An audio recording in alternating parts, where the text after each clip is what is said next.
What can we learn from Scottie Scheffler that's going to help you with every club in your bag make better contact and hit the ball further? Stick around to find out.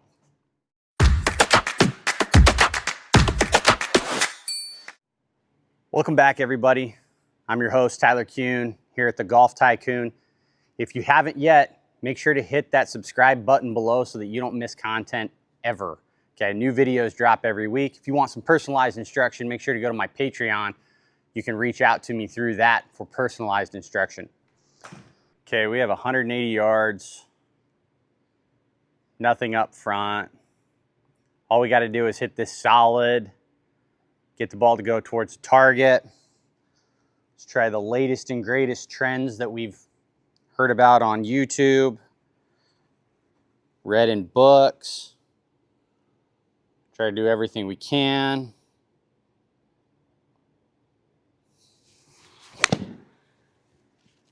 Dang it, thin and off the toe. Let's try that again. Maybe one was a fluke. Same thing.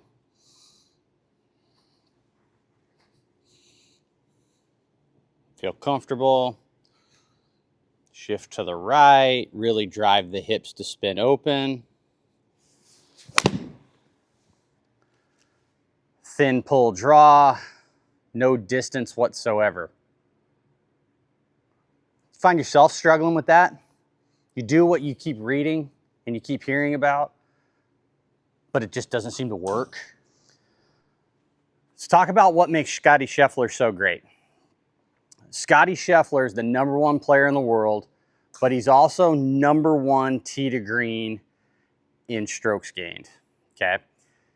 He hits the ball really solid, he hits it really far, but he's extremely accurate with it. I've been in numerous conversations with people in online forums. When Scottie Scheffler first came out on tour and he shot 59 in his first full year on tour at the Deutsche Bank Championship in Boston in the second or the third round, people were really talking about his footwork and why he did all that crazy stuff where his left foot would bow, his right foot would move back, it would rotate into out, and he kind of looks like he was falling all over the place.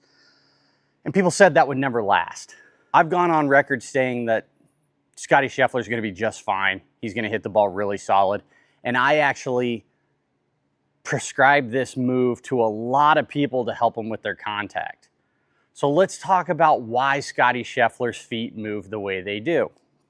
So Scottie Scheffler's feet move the way they do because of where his mass and his weight is moving in the downswing. He gets to the top of his backswing, his spine's fully extended. As he moves down in the downswing, his mass moves so far left that this foot doesn't have any weight on it.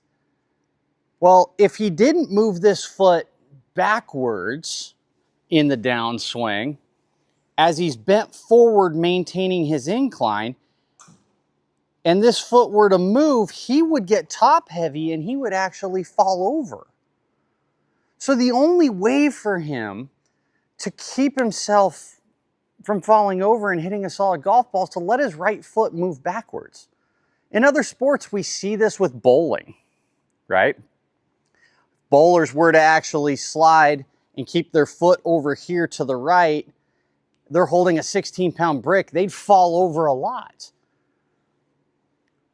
Your body has a natural gyroscope. It's going to do everything it can to not fall over. So when bowlers actually slide and all their weight's on their front foot and they're holding a 15 to 16-pound rock in their hand, this foot goes over here to keep their balance.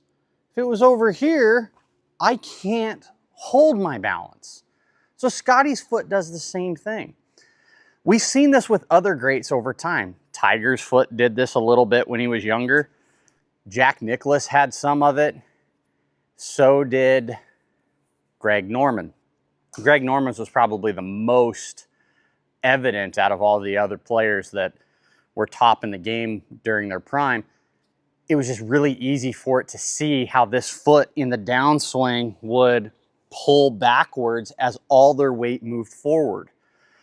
None of those guys whom I've named got to their weight on their back foot and started spinning open to try and shallow and hit it harder.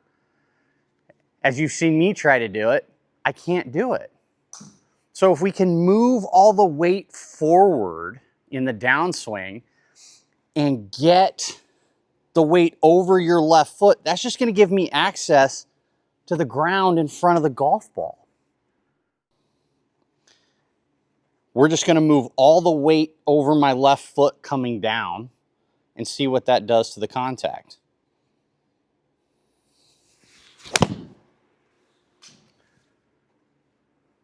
Didn't feel like I swung very hard, didn't feel like I hit it very good, but I landed at 175 yards.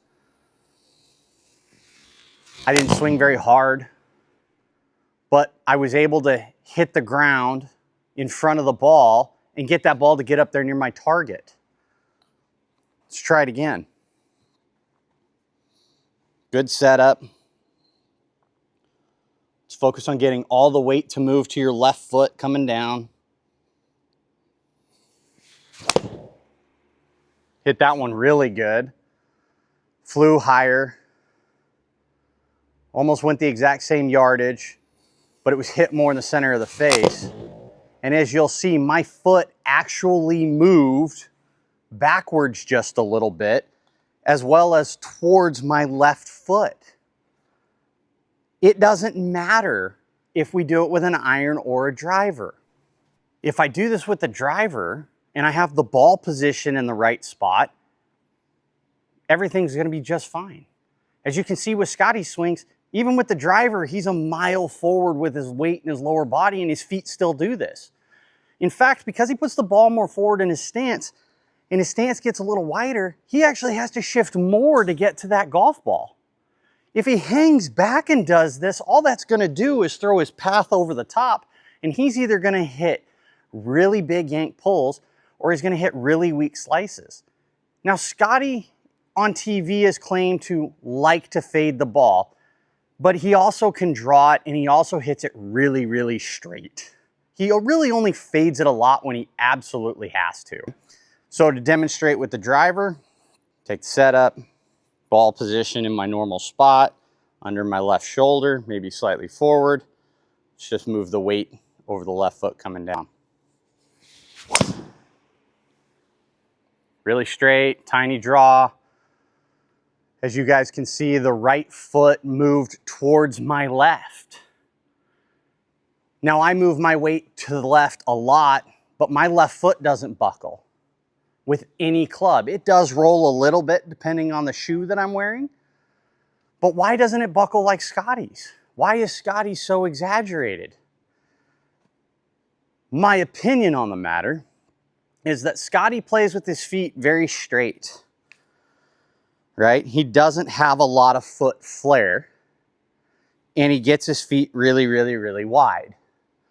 So when he sets up and makes a backswing and he starts shifting down, the wider we get, the harder it is to shift left. And with your feet straight, your ankle has to give a little bit. So the ankle has to go this way in order to get his weight moving to the left. Well, your ankle can only take so much of that before something has to give. So his ankle flexes or everts, banks inward. And then from here, as he kind of pivots out on it, as this foot goes this way so that he doesn't break his ankle. Okay, do I want everybody to do that? No.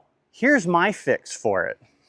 If we, at setup, we flare our feet outward, as I move my weight to the left coming down, I can stand on this foot, but still get all my weight over my left foot and stand here without buckling my ankle. Because now I have a platform in which to do it with. This is not anatomically safe in my opinion, and over time, golfers have a tendency to move their stance closer and closer, and they'll gradually start flaring their feet out. Brooks Koepka did this with his left foot when he had knee surgery a few years ago. So if you're struggling to get your weight to the left because your ankle's gonna give and roll out, let's flare our feet as we do this, and you'll find you can move your weight towards the target with less pain on your ankle.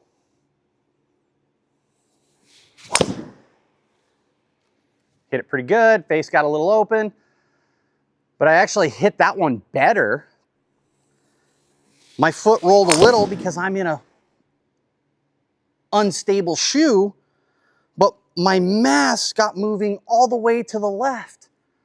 And I'm not gonna hit behind it.